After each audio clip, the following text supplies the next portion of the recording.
Welcome to the Wing Life Podcast, where we talk about wing foiling and the lifestyles of those who enjoy this great sport.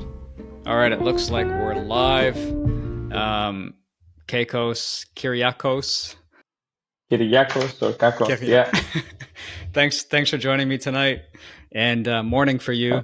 And yeah, well, it's a pleasure to be here, man. Hey, thanks a lot. So, is it windy today in Greece? Not as windy as normal.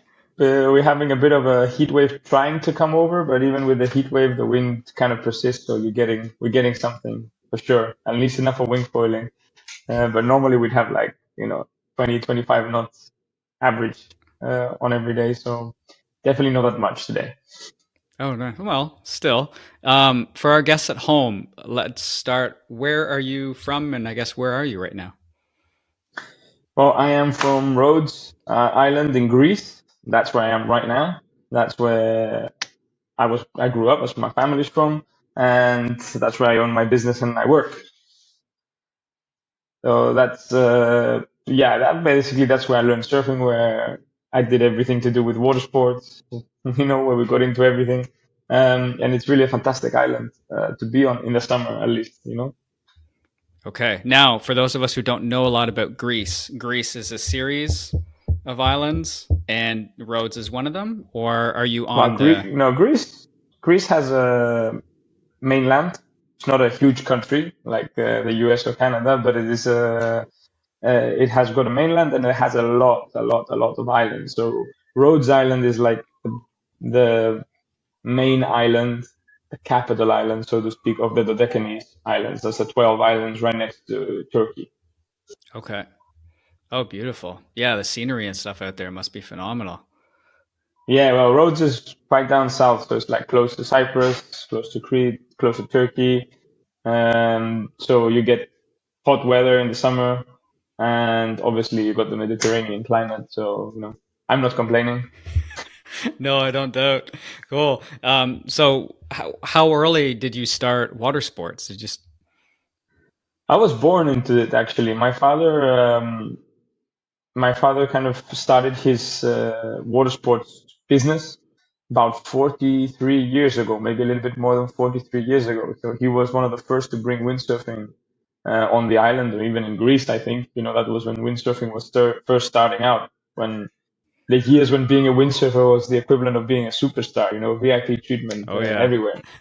So he started then, and that was before I was born even. And I was basically born on a windsurf station, raised on a windsurf station. I swam first, awesome. Walked later,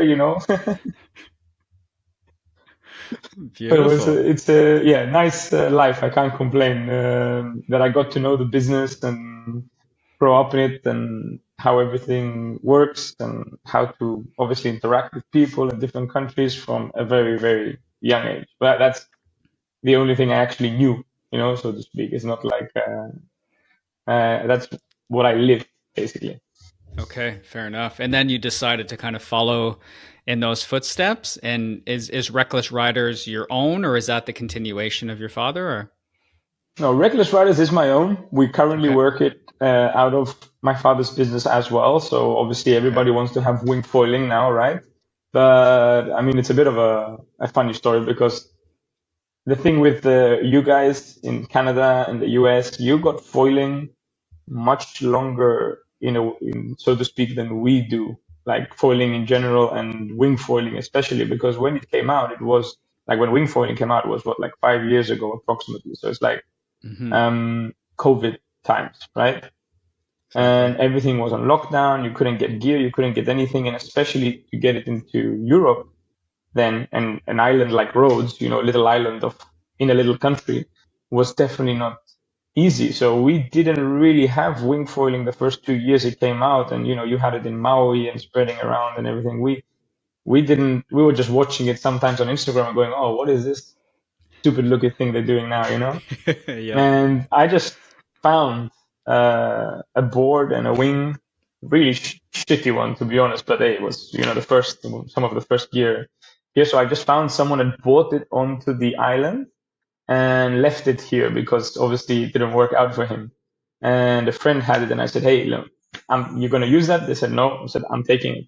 And I took it. And first time I tried was in our winter conditions here, which are definitely not conditions you want to start wingfoiling in. Like stormy weather, it's either going to be 40 knots or like 10 knots. Um, and I weigh about 100 kilograms, so basically I didn't know anything about foiling, no history in foiling before that. So I was like, yeah, it's foiling. It's supposed to go in light winds. 10 knots is enough. Doesn't matter that there's a, 2 meter shore break with whitewash and everything. I'm going to Ooh, walk through that and I'm going to try. it'll be fun. And it took me about half an hour. And of course, there was no info on YouTube or anything like now. It was just, this is wingfoiling. Here's a picture. Oh man. And I just took it and I was just sitting out there in these like big waves with no wind. And I was just pumping and pumping and pumping and I was getting frustrated. And I was like, why the hell is this thing not flying? And then I suddenly got flying. Like the wind came up just a little bit, like gusting to 15 knots. And I was pumping like crazy. And I just got flying. And everybody on the beach was like, oh my God, he actually got flying. And that was it. My first flight was in these terrible conditions. And then the first time after winter that I did it in our normal conditions, I thought, oh my God, this is so easy comparing Mm, to what I did the first couple of times. Yeah, but then once I tried it, it kind of, with me, it kind of clicked. Like for water sports, I have a very fast feeling and adaptation for things. Like the moment if I try a board that I know I'm gonna like, and I'm gonna know I like it, it's gonna just click immediately. So it was the same with the sport. I just tried it, and then I came to my father. I said, Dad, I'm opening a new school with this. I said, I'm not putting it in our school. I'm opening a new school. Like this is the future. This is gonna take over. And he said, yeah, if you think that, go for it. So I just went for oh, it. oh, that's awesome. Yeah, because I've been following your school on Instagram. I found it, and you guys put a lot of cool content, and yeah, I was looking That's my forward to wife. just. Okay, perfect. Props, Yeah, because props to props to my wife. She's the influencer. She's the social media guru.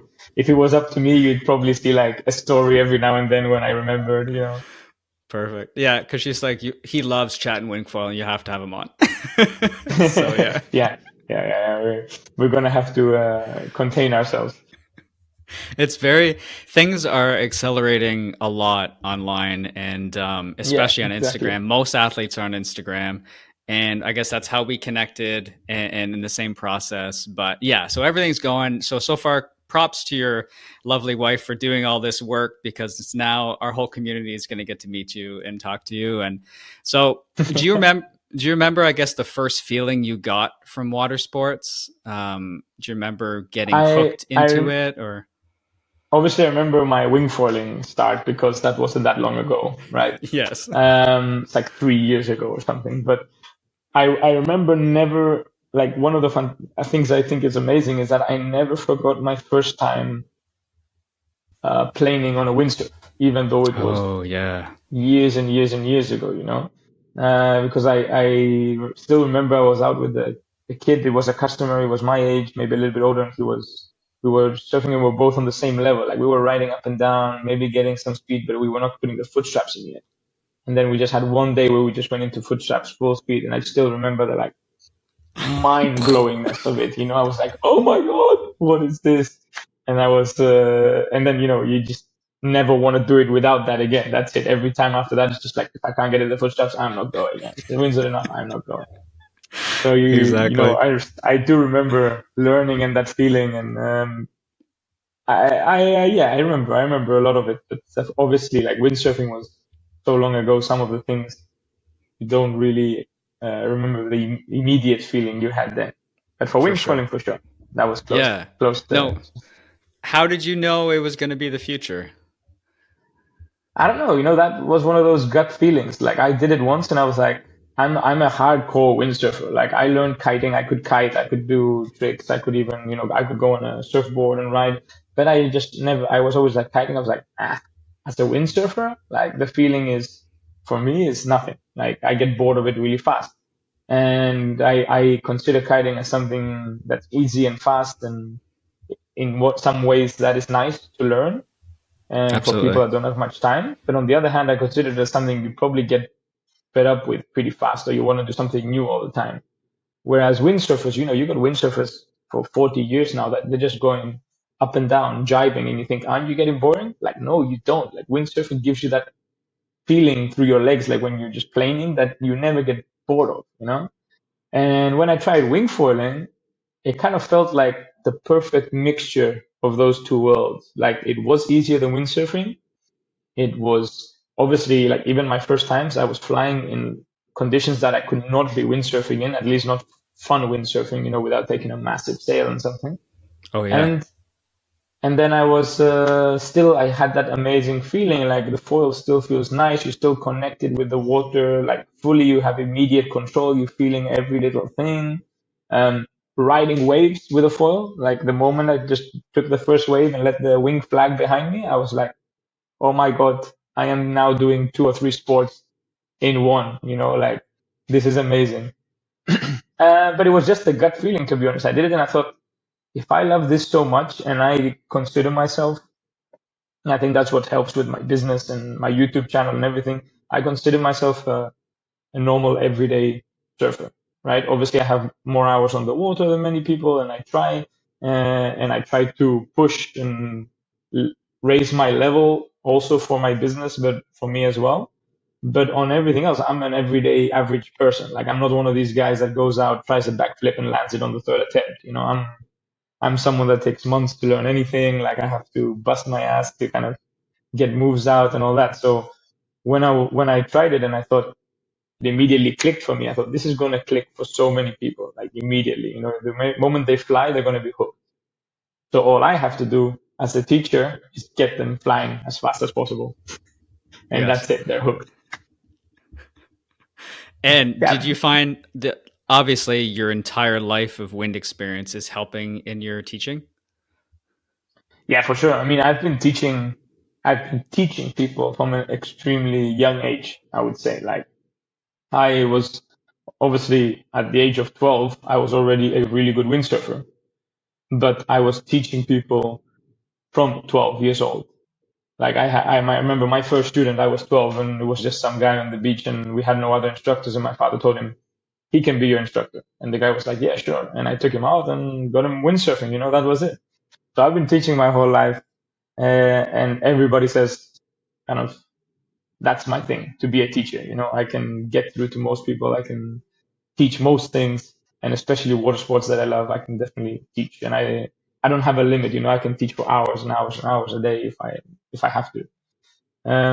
So yeah, I definitely think it helps. Obviously, all the knowledge and understanding, and mainly the fact that I've been teaching for so long helps you kind of have the experience to know that everybody learns in a different way.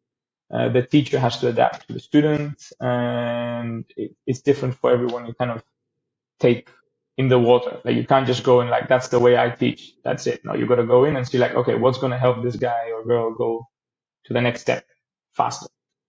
Um, yeah, and that yeah, it definitely helps a lot. And wingfoiling is really translated because I call wingfoiling like windsurfing 2.0.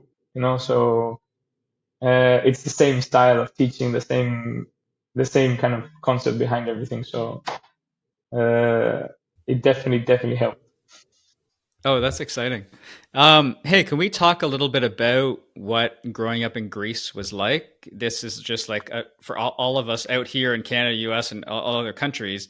Greece has always been portrayed as this picturesque, beautiful place, and obviously, there's a lot of us that would like to get out there. But what was it like growing up there? Well, the half of the picture you got it right. It is Yes. picturesque and beautiful. Obviously, the locals here, as in many places that I've been in the world that are beautiful, they don't really appreciate it because they don't know what they have until they go somewhere else. And especially from the islands, people don't travel that much, right? Um, but yeah, it's beautiful. Obviously, for water sports, it's fantastic. Like some of the best places in Europe to ride are on the Greek islands, and Rhodes being one of them. Um, Food's fantastic. I'm a big food guy, so you know that's a big plus for me anywhere you see it. Oh And yeah. you're in nature all the time, either by the sea or up in the mountains, you know, your villages. But Greece is not all sunshine and rainbows, obviously, as you've Mm. probably heard a lot on news and whatever over the years, economic problems and the system, how it works and whatnot, just unorganized. This is also part of the Greek style, but nothing, nothing to worry tourists about. It just makes local life harder to start up businesses and do whatnot. But um, for living here, if as growing up here, I think I was pretty lucky. I'd have it any time over living in a city. Fair Um, enough. but yeah, but I'm not a big city fan. So my wife would disagree. She's the city girl, so she always wants to go back to her home country and be like, oh, I want to go visit the city. And I'm like, okay, let's go. Why not? Go see it, Yes. but let's come back. Yeah, let's come back to the country. Um, what good? So, in for example, I'm from Ontario in Canada. And our wind seasons are spring and fall. Right now, I'm on Vancouver Island. Our summer season is like right on. We got thermals like almost every day now. What's the best wind season for Rhodes Island? And are there various seasons that offer you various conditions? Not really. Only looking at one quite big season. So summertime is our main season. The easiest way to say it is the windy season starts, let's say May and goes on until October. But the main wind, like usually the strongest wind, the best and most reliable wind is the Meltemi, the thermal winds, and they are from mid-June to mid-September. All right.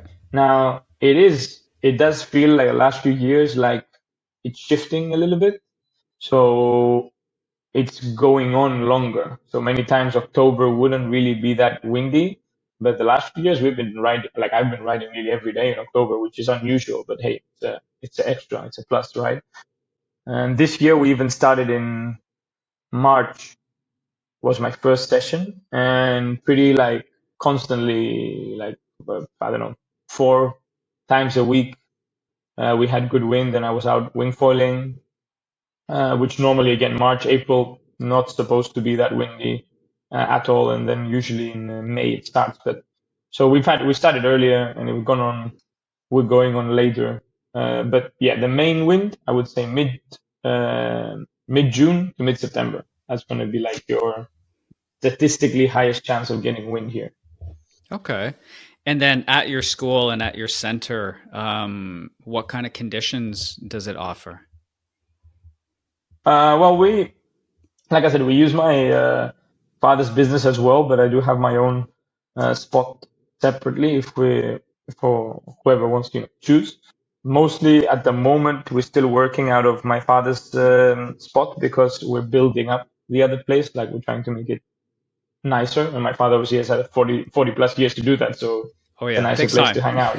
It takes time. So yeah, we got the experience now and we're going to fix it fast. So it definitely like by next year be ready for sure, even this year. But we have the spot, so we can use it. And one spot, to get back to the subject, is my father's spot is basically, and like most of roads, is pump and jump conditions. So you get choppy waters, some ramps every now and then, and like some long wakes out in the deep. But that's what you're looking at mostly. Is like in our spot, it's calmer up front.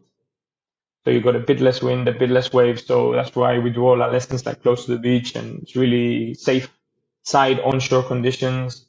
It always brings you back to the beach, always safe. The bay is like big closed bay, so no danger of being pulled out or drifted out. Anyway, we got jet bikes and rescues and whatnot, but you don't need to use those really. It's pretty automatically safe.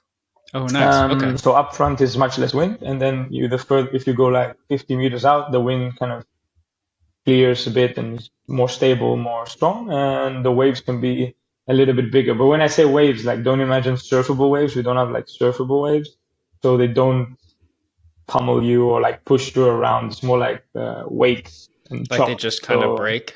They're just and little not kind of like crumbles. No. hardly even a break. Like imagine a little hill moving. Oh, So with a okay. foil, you can catch it and run and ride down it, but they're not big waves. So even as a beginner, you can be riding in, and if you see a wave, you're just gonna go up and down. That's it. Like nothing pushing you or pulling you too aggressively. No white waters. There's just some white caps every now and then. And our other spot the Reckless Riders like official spot that I got recently is one of the only spots in Ixia Bay. That's the bay we're located in with the most water sports, and it's one of the only spots in Ixia Bay that's pretty much in the front. It's like nearly flat, so it's got even less waves because it's in the belly of the bay, and yet it still gets hit by wind. So that's our plan, like to make it even easier for beginners to kind of start. But then once you go 100 meters, 50, 100 meters out, you're getting the same wind you'd have anywhere else. So, win-win. Oh yeah, that's nice, especially for beginners who are getting on that for the first time and they're not sure. There's a lot of Yeah. learning involved, isn't there? Yeah, there is. But I mean, that's the main thing we do. We teach a lot of beginners, and basically all of our beginners succeed, and they fly within a few hours. So, for some people, especially when they come from places with lakes and flat waters, they look at the conditions. They're like, "Oh, are you sure we can do it here?" And I'm like, "Don't worry. Like for sure you can do it here. Everybody does it here. It looks scary sometimes, but it's not." And then we go in, and in like 2 to 4 hours, most people are getting some sort of flight. So That's they're pretty super good. happy. Yeah, they're Yeah. super happy, and you'll see that the waves sometimes can help you. As long as you don't overthink them. Yeah. So what's weather like over there? I've never looked it up. So what's You're temperature of looking at water? sunny, hot water, hot weather. Like you in the main summer, like now, you only need board shorts to go riding.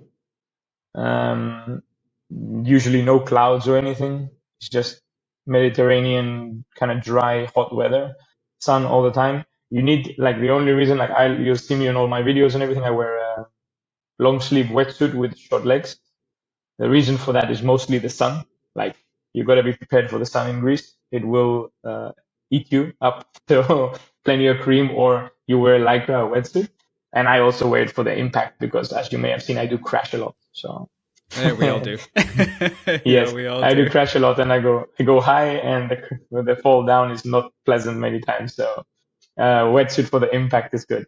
But besides that, most people wear like beach shorts and like a long lycra for the sun. Like Yeah, it's mostly for the Rashi. sun. Nothing really for the cold. Yeah. Okay. No, that's nice to hear too. What kind of gear does your school use? And is there preferred gear that you think people should or would be the easiest for them to learn on? I mean, I have set everything up around what's the best in my opinion, and I tested a lot of stuff. Like that's what I do, right? I go around, I pull favors in, I do anything I can to just get my hand on all different kind of gear and try it. And I've settled on Vayu wings and boards. Vayu is a German company, but so you don't have it much in the US. They're just kind of spreading out there now in the US or in Canada. So you might see a few of them, but not that many. You'll see more and more of them now in the competitions in the GWA and all this. And they have amazing wings. Like their wings are next level. And they started right at the beginning of wing foiling, and they were one of Duoton's main competitors in business also, obviously both of them being from Germany.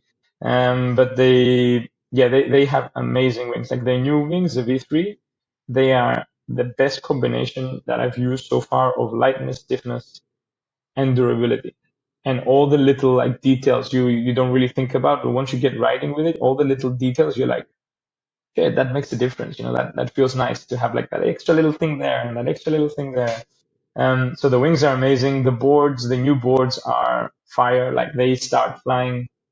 Even my customers, I always judge gear by how a non-experienced or low-level rider, if he can, or Absolutely. if he or she can feel a difference. If they can feel a difference, there's a massive difference. So I have so many people that come and they have their own gear at home and they try the gear and they're like, wow, this is amazing. Like I have more control, I have more stability, I have more this. And I'm like, if someone at that level that is just getting flying can feel the difference, it's an obvious difference. Yes, absolutely. Um, yeah. So, and the boards and the wings, the new ones are fantastic. The wings have always been fantastic, but they're just jumping levels and levels up, every time they're making something new. So I'm really happy with them, and they're nice as a company. They're really helpful. They're really kind of, to put it in short, they look out for the customer, and Like for example, the new wings, or all the wings now, you get the wing with the hard handles. They all have hard handles on. That was one of the main things up front. But they send you the soft handles, which you can change. They're interchangeable.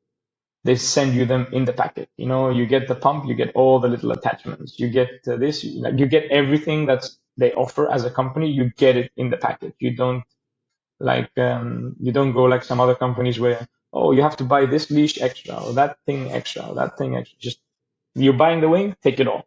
That's what they're telling you. You know, you have it all now. Oh, that's nice. Same with the boards, same with everything. Yeah. So they're and with warranties and helping out and advice, they're like really amazing, helping the customer. Not only me as a station, but I know they help every day. You know, people just with their gear. And for foils, I use Axis foils. And I mean, I guess yes, the best kind of showing for you that I believe they are the best really, and I use them is that to get them here in Greece, it is unbelievably hard for me. Like I have to, I I get a good deal on them obviously, as well. I try to get with everything, but I have to get them in from China or the US, right? That's better from the US, so they come directly from the factory for me, or they come from the US. But to get them through Greek customs, it is a pain, a big pain, and it costs me a lot of money. So why do I go through all the process and pay the extra money? Because I really think they're like two steps ahead. You know, I really think they are the best. And even like I said, even low level riders, when I give them, you know, they're starting to get flying and they said, oh, I've done one or two flights, and I give them like the easiest access foil I can give them to fly. They get up flying and they're like, wow, that was amazingly easy. And I'm like, yeah, that's access for you. And that was actually my first, I researched and I got them. So it was kind of like a luck thing. I researched first time. I never used access before, and I got them, and I got when I got my first access foil and tried it after the shitty equipment that I learned on, you know, the only thing I could get my hands on. Yep. My first reaction was like, what have I been doing all this time? Because the difference in the foil was immense. It was like, I just did pop, pop, and it was flying. And I was like, oh my God, I have been just working and working and working all this time to get this other foil flying. And this one just flies on its own. So, Oh, nice. yeah, so those are my recommendations for like well, that's what we use. But basically, for recommendations for people, if you're a beginner, just, you know, it takes a lot of research and there's a lot of things on the market.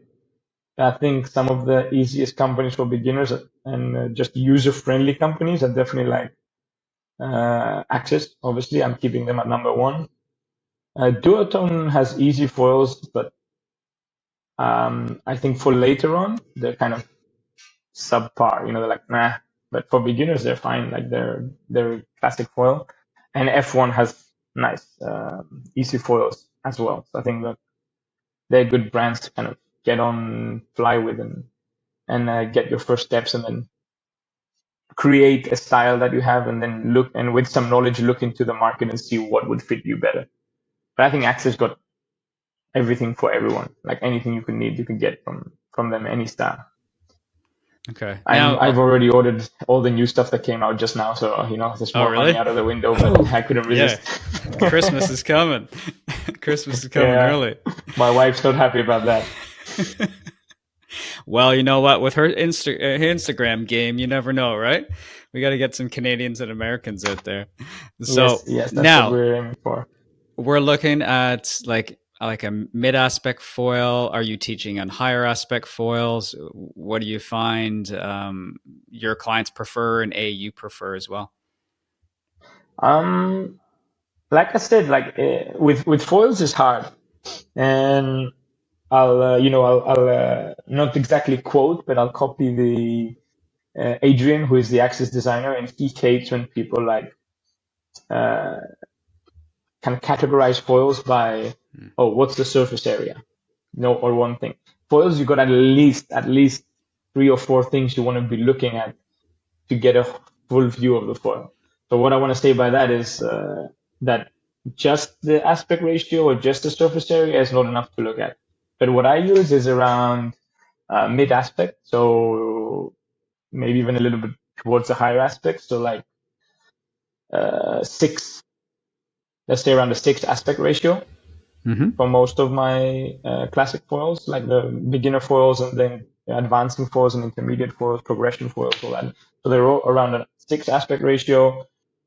For beginners, I use 1,600 or 2,000 surface area to kind of, depending on if they're lighter, if the wind's stronger, or if they're bigger. People, obviously, a big foil is easier, but people don't forget that a big foil is always harder to actually move around and maneuver, and sometimes it pushes too much, you know. So you don't want to put someone that weighs very little or in strong winds on a massive foil. It's just going to start becoming counterproductive. So we always have different foil setups to accommodate weight, wind, level, and everything. That's And pretty then the good. board, obviously, you know, if you're coming at a station, I want to have as much as I can. So again, depending on the previous experience of the rider, we either going to start, if they know nothing, we're going to start. I don't like starting on subs. I'm going to say that. Like a lot of people are like, oh, do you start on subs? Like, no, I think subs are ridiculous. They work maybe on lakes or whatever in really calm weathers, but when you're in any proper conditions with any wind, the sub is so long that Yeah, it's you tough. can't steer it. Like even I can't steer it. Like it just takes a lot of, you know, work from me to steer it. So I'm imagining what a student, if I can't do it easily, the student can't do it at all, you know? So what we have is we have again from Vayu, they have like some amazing, they have hard boards also for this that I'm going to tell you, but I'm using the inflatable one because it's lighter. And it's a specialized beginner board and it's like 180, 190 liters, but it's Oh, very very short nice. and it has you can put a foil on it and you can put extra fins on the front if someone's really having difficulty kind of staying upwind. Oh, beautiful. Okay. Um, yeah, so you can fly those boards easily. And the only reason I use the inflatable one and not the hard one is because it's lighter. So when you fly, you don't feel 180 liters worth of board, you know, swinging around. You feel a light board under you anyway. And then from that, I'll go straight down. And now Vayu has really nice, like 145, 130 liter boards, and they're also amazing for like learning on. But I had used, to not praise only Vayu, I had used from the first years when Vayu didn't have, like they went from the beginner one and then the next one was 130, but it was a really compact one. So I didn't think it worked too much for people like switching over. It was making life too hard. And the thing we want to do at Reckless Riders is make that transition as easy as possible, you know, to make you like the process as much as the sport. Yeah, Um, not struggle through the whole thing, which yeah, not struggle through it. yeah. Like if you're coming to a station, I'd rather have all the things ready for you and give you like all the single options you could have rather than say like, yeah, you're gonna have to drop from 180 to 120 liters now and just struggle with it. Like no one really likes that if they have an option, you know. Um, sometimes is the right thing to do, but still, you're on holiday. The choice is to kind of make life easy as well. Don't just push through as much as you can and hope for the best. Well, it's a Yeah. nice So motto. Yeah, it's a nice motto. Not everybody, yeah, not every school has, I guess, as much gear, and I found some schools are pushing for slightly smaller boards, which then make initial learning quite difficult. So the 180, 190 yeah. inflatable would be nice. Now, do you find, like, I guess kneeling on an inflatable would be slightly different? Obviously, the boards might get less. I don't know. It'd be a little bit It's more it's it's comfortable.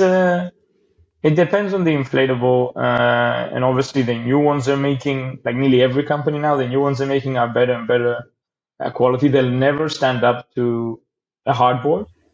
Yeah, but But still. for a beginner level, you don't care. And actually, the nice thing, like you said, kneeling on it, especially if you're doing it somewhere like Greece, don't forget we don't wear long wetsuits. It's too hot.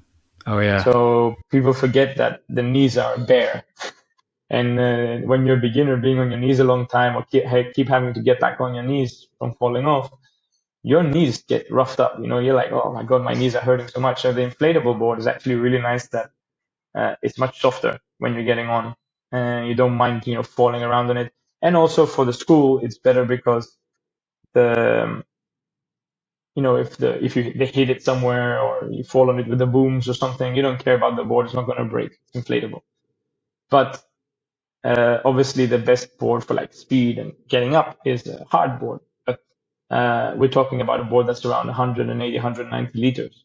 Therefore, inflatable doesn't really make a difference if it's inflatable or not. And if they get flying, okay, but most likely when we're on that level and that board is they're not going to get flying. And if they're taxiing up and down like easily, then we'll just go straight down to like 145-liter boards. And as I was saying before, I have the value boards, which the new ones are really nice and they have 145 liters.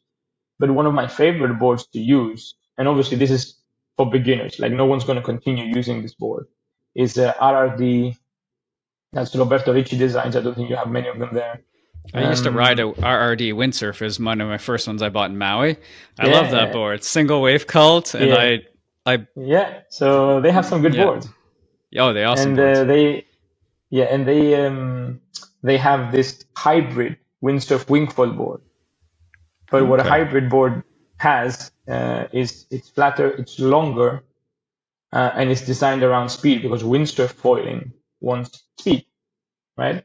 So obviously I also stock some windsurf foils because why not? But yeah, I use that board, 140 liters. It's the hybrid. I think it's called the rocket, the pocket rocket or rocket pocket, something like that. Oh yeah. Okay. And Yeah. and it gets flying super easily. And again, that's like for your first flight. Then the moment you start flying, we can just go down again to the other boards. So I also use some different brands, like but very specific things from different brands that really I have found through testing that are the absolute easiest to get up on.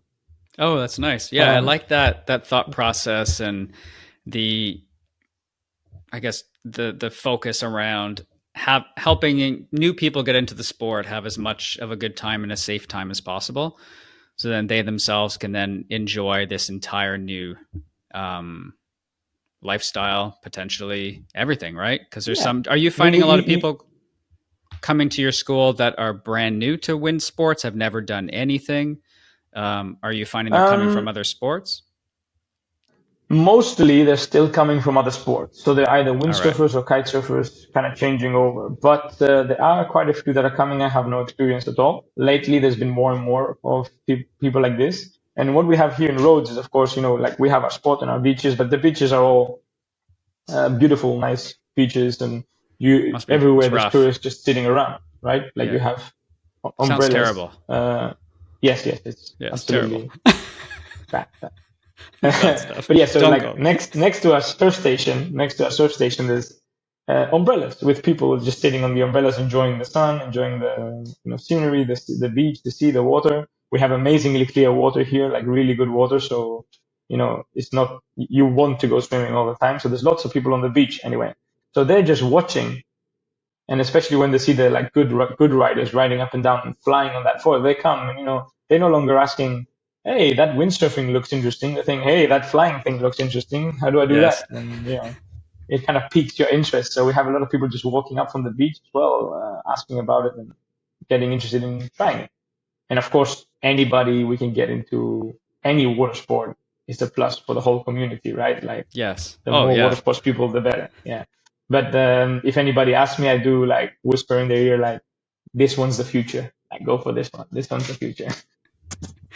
Oh yeah. I remember my first flights were just it was something I'd watched a few videos online. I was like, I don't know, this is gonna be. I thought it was gonna be too hard. I won't get it. But my first flight was just phenomenal, and just how quiet it was because I was used to bouncing like rip and windsurfing, right? And you get this like Yeah, yeah. carnal like testosterone flying, and you're just going, and then it's like, whew, it's like what the heck.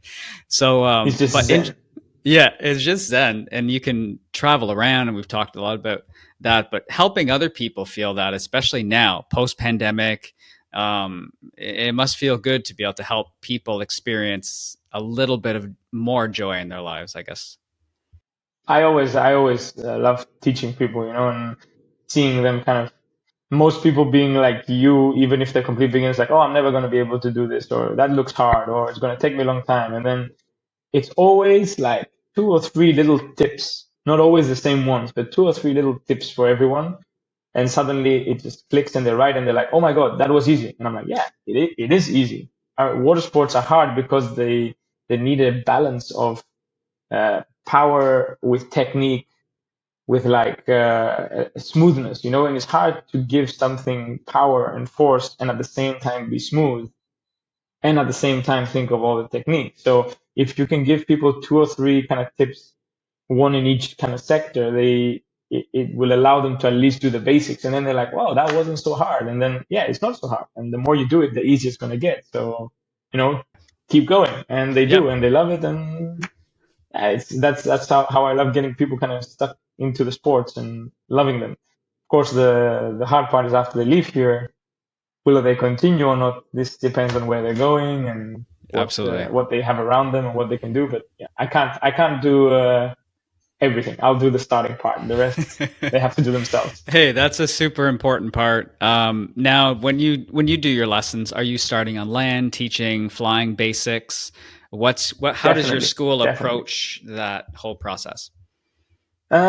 We obviously we like to find a balance where people don't get bored. Because my family also owns a kite station, and I like helped out there when I was younger, but I never worked. And like I said, I never got into kiting. But one of the most annoying things for me in kiting was like looking at the people spending 3 hours on the beach doing theory and safety and whatnot. And I was like, Jesus Christ, if I was paying for lessons and I hadn't been in the water for the first 3 hours, I'd just be going mad. So I thought, okay, we want to find a balance between that. But in wing foiling, it is very important not to do what I did, which, like I said, there was no information. So what I did, I literally, this is the exact time I held the wing on the beach. Okay. And then I went in the water. I Yeah, was but like, you're that was it. you're Greek, man. Yeah, yeah, yeah, You come yeah. from Zeus. But yeah, you don't want to do that though. You don't want to do that. So what you want to do is spend as much time as possible on the beach. So what we usually do if we have the least amount of time I'll spend on the beach is half an hour. And that's if it's a private lesson. So if I have someone like one on one and I can really give them all the focus, I'll spend half an hour on the beach. If they're happy to do more, we'll do more because you'll see that in half an hour on the beach, you still don't have good control of that wing unless you were a windsurfer or something. You don't have good control of that wing, and obviously your muscle memory is not built up yet for your body to react well to any mishaps in the water. So at Nope. least half an hour. If it's a group lesson, we'll do like an hour on the beach. And usually, when people do start to try it on the beach, they realize like, oh shit, I need more time. And even sometimes they'll be like, okay, let's go in the water. And they're like, oh, already? Why don't we do more on the beach? I'm like, okay, 5 minutes more, but then let's go in the water. Let's not overdo it on the beach. Uh, and then we'll go for the rest of the time in the water. From then on, I try to just do everything in the water because it's more fun, at least for me. Yep. Um, Absolutely. but if the student asks to see something on the beach and whatever, obviously before every lesson, we'll go over any tips and tricks we talked about before, any questions they have, and re-show it on the beach. But usually it's like 10, 15 minutes and then back in the water. And once you got the basics and you really understand them and you can control the wing, it's just go on the water and try it. Yeah, it's That's just the time main on thing. water. Yeah, at that Yeah. point. But And as you're on the saying, water we do try to stay directly with the student a lot. Like a lot of people say, "Oh, that way of teaching is tiring for you, isn't it?" And I'm like, "Yeah, but if it's the best way for the student, I can get a bit more tired. No problem. My body will take it as long as it gets the student flying faster." So like sometimes if they're really doing not well or if they're nervous about being in the water, I'll just stay with the board with them and just keep going out, out, out to sea with them. And then if they get it, I'll like let them go, and then I'm left yes. like in the middle of the sea, swimming there, and I have to get back somehow. But whatever, as long as it helps, that's fine. But usually, Hmm. yeah, like usually, windsurfers have a big advantage on that because, like I said before, it's windsurfing 2.0. So if you can get them on and kind of get the basics, usually you just let them go and that's it. They're Yeah. riding, taxiing up and down. So Yeah, I found that for the because I teach on the Vancouver Island, I teach on this island here, and there's two yeah, schools that I was teaching for, but one of them, but um, the land lessons were huge for a lot of people. I found just to get the fundamentals of how to fly the wing, how to be powered, how to use it as a third leg, and then go out in the water, how to flip it. Actually, do you find a lot of your yeah, students have a yeah. hard time flipping the wing, and their boards ends up running I into it, and then I it's always disaster? teach how to flip, and I really focus on it when they're doing it for them to do it correctly on land, like the proper like flip, not just like that, Yes. because every time they're gonna do the first fall, they're gonna be stuck. If I'm not there with them, they're gonna be stuck. So, and every time I have maybe in a rush forgotten to teach that, it's always been a problem, always. And I'm like, shit, okay, let's swim out to the student again and see how it goes. So yeah, definitely how to flip a wing. Yeah, I think that's your first biggest one because and then I found because some people are like, no, I'm fine, we can go out, but I also want to make sure to give them the most time and the most enjoyment possible on the water. But if there's current and the kind of wind going the same direction, and then the board ends up running over it, and then 20 minutes later they're back up, and it's like, well, like so those some of those fundamentals on land absolutely a Yeah, lot more yeah, fun. I definitely, started definitely. I started No, recording with my iPhone this year, so I go hold my phone and record their like 15 minutes of their lesson and then go back to shore and show them videos. And they were so excited yeah, about that because they show their girlfriends and their partners. And so that was a nice add on that I was just doing because I guess as instructors, right, we might see them once. It might be their only trip to Greece. So yeah, it's not just this because we love this sport so much, but it's a whole experience that you're giving them in your life. And that those little pieces that you're mentioning, they make a difference.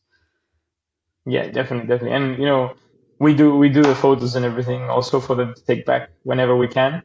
Yeah. We wait for them to be like looking good at some moment, snap Yeah. the photo.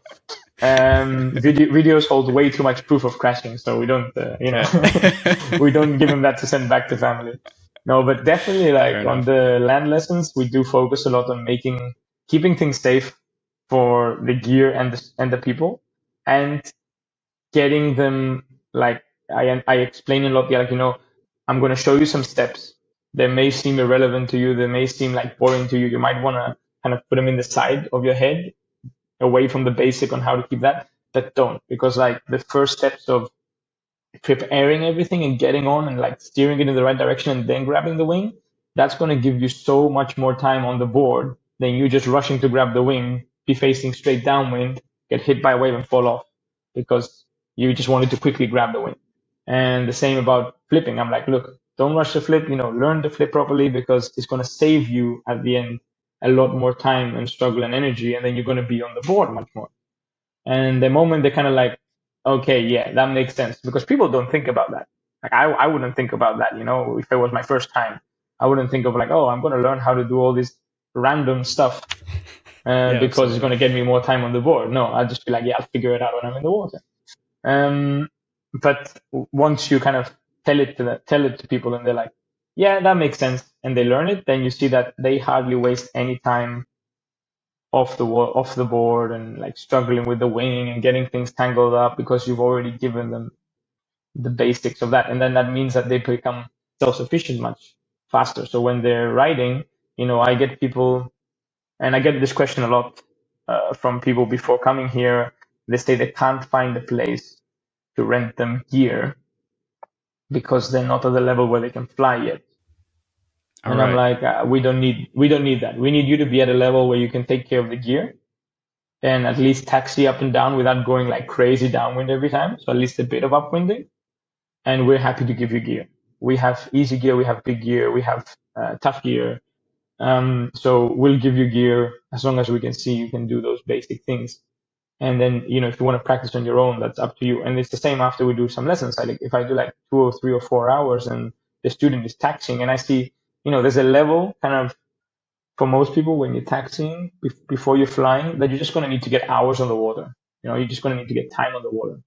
And even for the student, but also for me as a teacher, I know it's better money for me, obviously, but it's like it feels like I'm wasting people's time and money when all they need is to just practice the same thing over and over and over again for a little bit of time. And then I'll tell them, if you want, if you're happy and if you're like sure of yourself enough, you can just rent for 2 or 3 hours, and then we'll continue lessons once you get to the level where I tell you, okay, you're looking good. Now we can try really flying or whatever. Or of course you can stay with the lesson. That's up to the student. But Hmm. I want them It's a to nice feel like they're option. getting the best out of their money and they're um they're not being cheated in some way. Like Yeah, I've seen absolutely. places. I'm not going to say where, but I've seen places where they keep them on a SUP board or a windsurf beginner board for like 4 hours, 5 hours. And I went and I saw the students and I was like, wow, God, dude, that lady's ready to fly. Like why you still have her on a beginner board? Like her technique's nearly perfect. And he's like, yeah, I'll put her on a wingfoil board tomorrow. And I'm like, she should have been on a wingfoil boat 3 hours ago. What are you talking about? Like basically what we try to do, like I'll allow people to rent my gear as long as that they've got the basics of they know how to take care of it. They're not going to drop the foil in the wing, number one, and they can stay a decent amount of upwind. Like a small walk of shame is fine, but if they ending up every time a kilometer down the bay, it's like it's not worth your time either. The lesson taxi service that you're going to get is worth the price alone. Well, yeah, it'd be better to take lessons now for somebody like me, for example. If I come out and I don't want to bring my Yeah, gear, do you have gear for all levels? yeah. We have like Beautiful. the smallest board we have is a 40 liter. So I got a 40, a 55, 80, 85, two 90s, two 110s, 130 liters, 140 liters, and then going up to the like beginner ones. Oh, beautiful. Wow, you're set up. That's Yeah. awesome. Yeah. Yeah. Again, my wife's not happy. And, Let's see if we can help her I out. have a lot of foils, like a crazy amount of too many foils. Okay. Heck, I at have least your the school's out. SDS. Oops. Yeah, I have the SDS models. So they're like the super easy start models, and I got a lot of them, and they're good for beginners and people advancing and intermediate. And they're like tougher foils. So they're not full carbon, they're like a mix. Which doesn't really matter unless you're doing aerial stuff, right? Like you don't care about the extra weight a little bit, but they're going to get you flying so easily. And if someone is a beginner and they accidentally come too far out and hit the beach, we have some stones on the beach, not rocks, not sharp rocks, but stones. But these foils, indestructible, I tell you. Like they are unbreakable. So I don't mind renting out to people. And then of course we got all the BSC models, all the HPS models. We've got some Mars. We've got a lot of like advanced stuff as well, and the whole range of most things. So we can. I don't think I've ever had someone yet that I couldn't accommodate.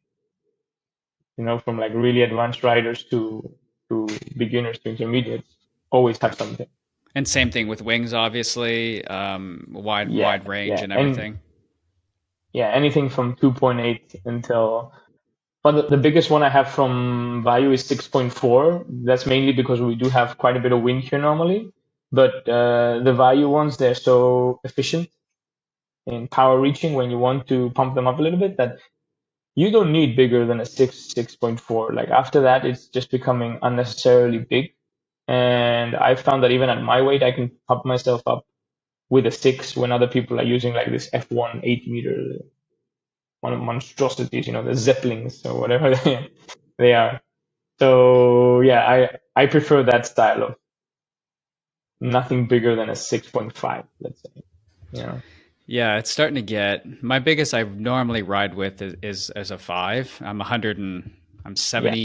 70 some kgs. I'm a little guy. But I can get going pretty quickly on that in the 72 just as a floater kind of thing. Yeah. But accommodation. So if people do fly in from other countries, how easy is it to find a Oh, place to stay, or do you offer places? there's lots of options in roads. Like you can go from cheap to really fancy to basic to Airbnb hotels, all inclusive, cater yourself, whatever. Like there's everything, especially in Ixia Bay, that's where we're located. It's all just hotels around.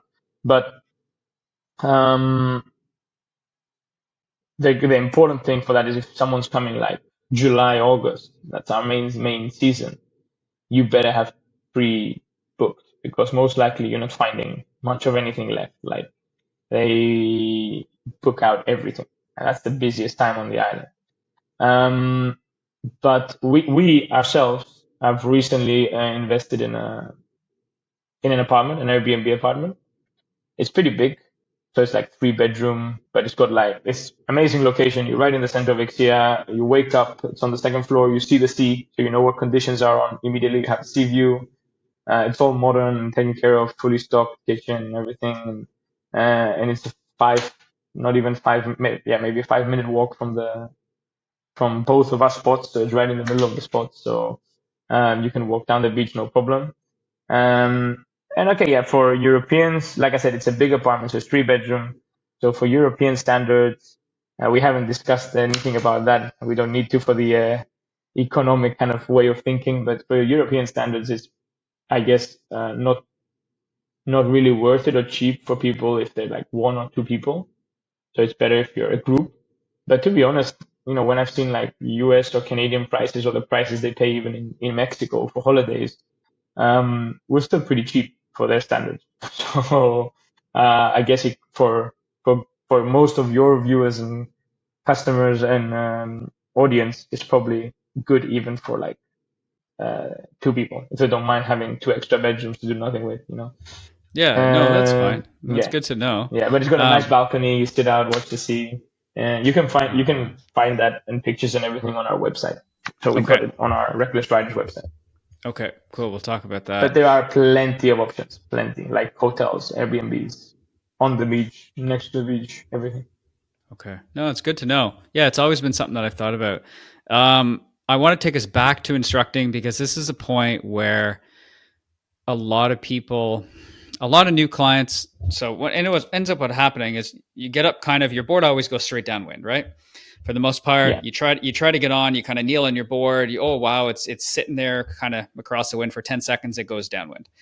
So I always do for myself is I'll grab leading edge and kind of the first handle, and I do kind of like a stroke to the back, which kind of turns my yeah. board right away. Once I'm turned, I get up. Do you have a favorite technique to teaching people how to right their board? So instead of it facing downwind, because if you get up, obviously I got, facing downwind, you're like this, right? You're yeah, like, it's a yeah, yeah. disaster. I got two main things. Two main things. And you can find like all the advice on my YouTube channel as well. So you can like I've already posted all of this. It's not like a big secret. Like I said, I'm just trying to get people doing the sport. So Absolutely. No, me too. um, yeah, one of them is with the knees.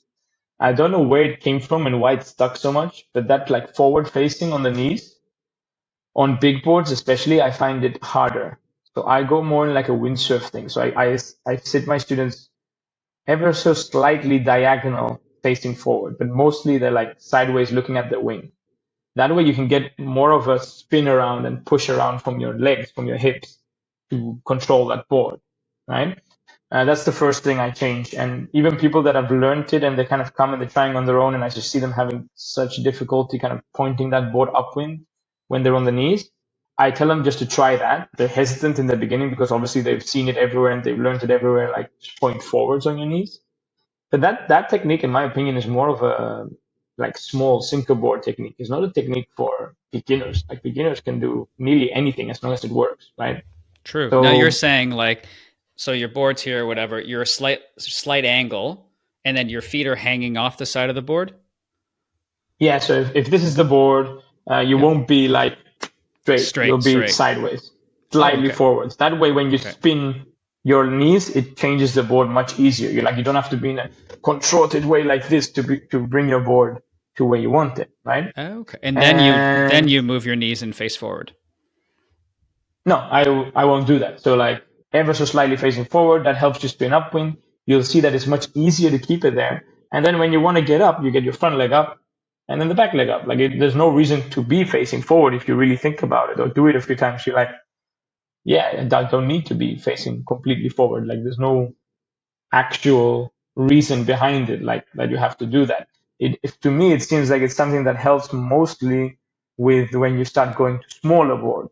Like for lighter people on like smaller boards, going down to the sinker level, then it helps kind of balance yourself out on the board better. But on a big board, like there is no actual reason. I mean, someone can tell me a reason, I'll be like, yeah, okay, fine. But for me so far, it's worked so much better with students just doing that sideways thing, like being on a windsurf, same thing, like kind of same stance as being on a windsurf. Um, and the second thing is what you said, like that scoop backwards. I've adopted calling it the spinny chair method, and that is thanks to Alex Mertens. Described it like that. We ride together in La Ventana in Mexico.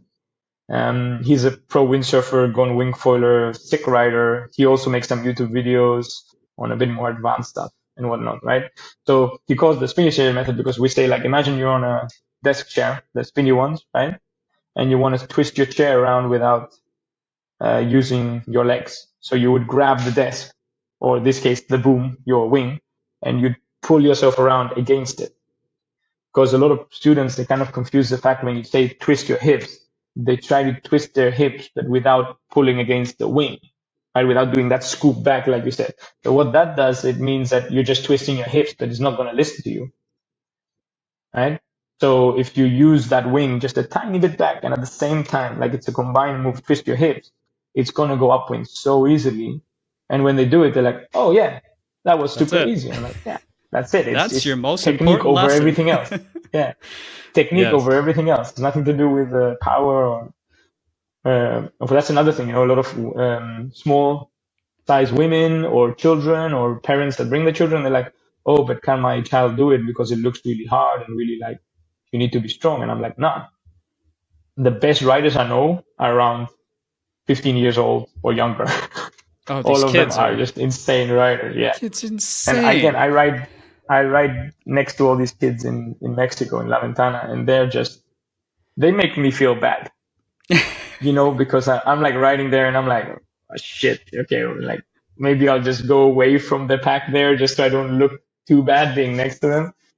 And they're just racing around so fast and they're throwing like 720s, back flips, front flips, Yeah. like it's nothing. Like the face expression doesn't even change. Yeah. They're just like I did nothing. And then it's me doing a front side 360 and I'm like, ah. But yeah, I mean, Yeah. To be that's kids for 13 you, right? again. But Yeah.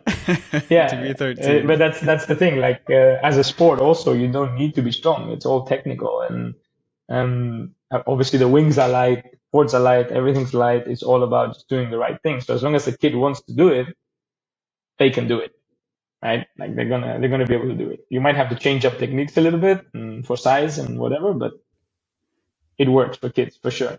So it's not nothing to do with power. It's all about technique.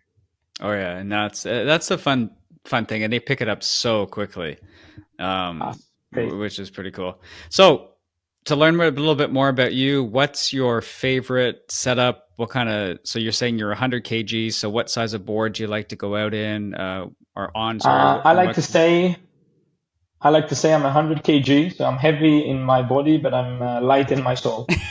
So I can get going with very small gear normally. I like small gear. There was a period when I was riding like a 40-liter board every day, no matter what wind.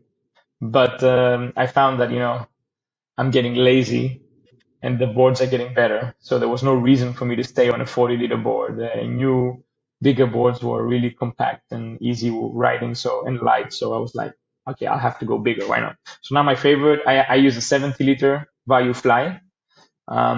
I was thinking of going down to a 60-liter, but again, my wife would probably kill me for buying another board just for 10 liters. So Yes. I'm sticking with a 70-liter Vayu Fly.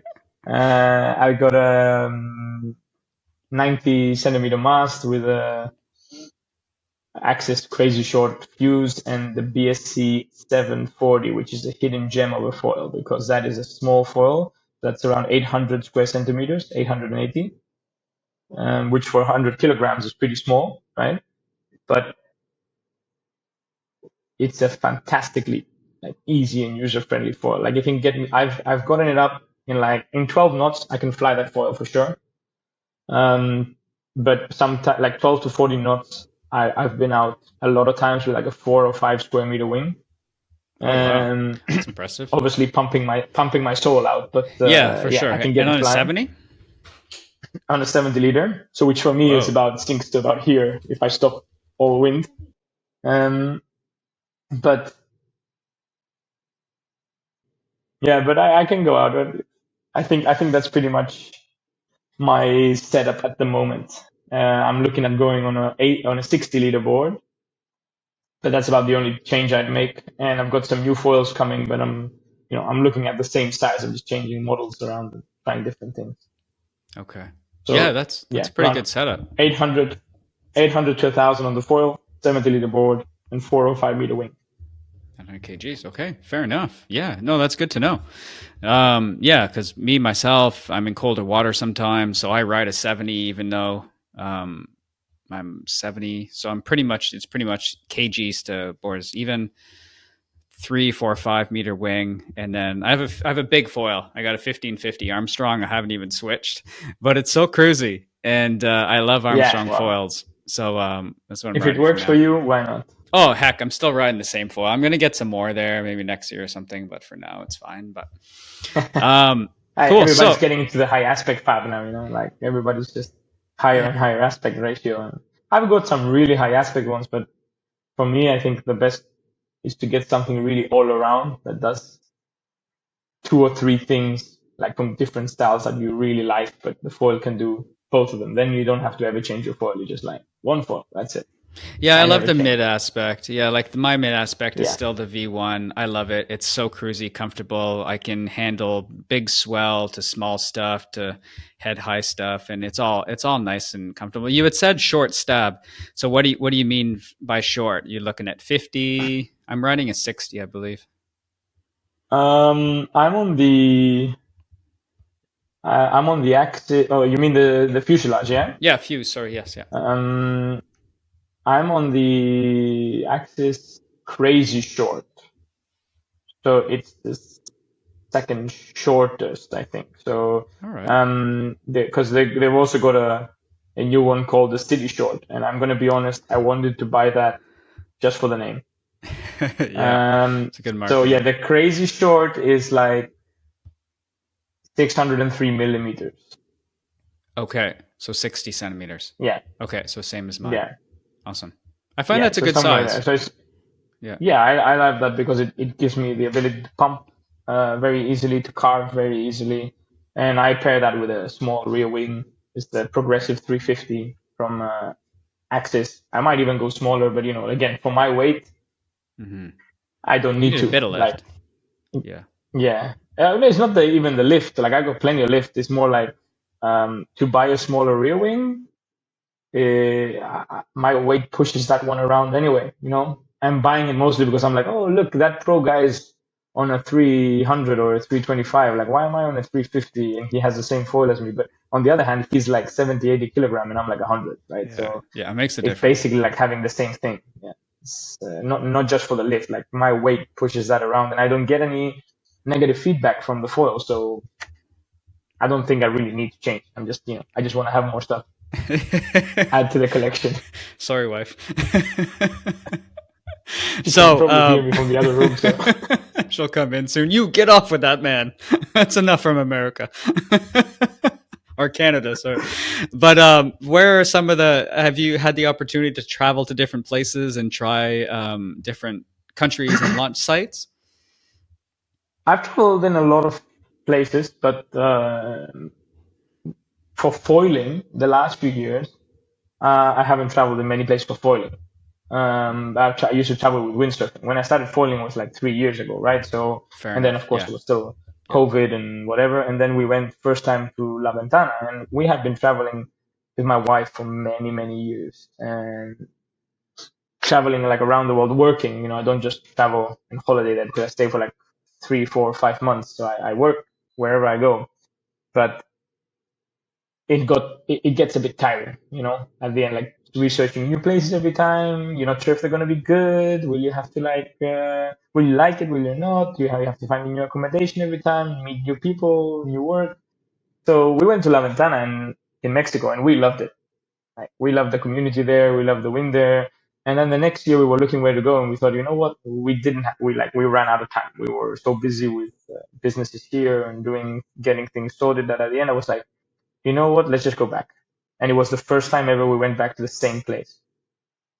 And yeah, and when we went back, it was a nice feeling because it's a small village, so everybody knew us. And it's always the same uh, tourists that come back. And it's obviously the same locals. So when we went back, it was like you'd never left. Like all the, hey, hello, well, let's go out and eat tonight and blah, blah, blah. So, That's and nice it's good though. conditions. I love the conditions. So we went to La Ventana. So for wing foiling, I've only really wing foiled a lot in Greece and in Mexico. But I have traveled in the past, like Vietnam, Philippines, Caribbean, yeah, well, some other places, I'm guessing. Yeah, I've been to a lot of places, but even like just thinking of the conditions there. I think La Ventana has the best conditions, and it's easy for you guys to get there in the winter, right? So Yeah, it's not too far at all for us. Are you yeah, going this it's a winter? nice.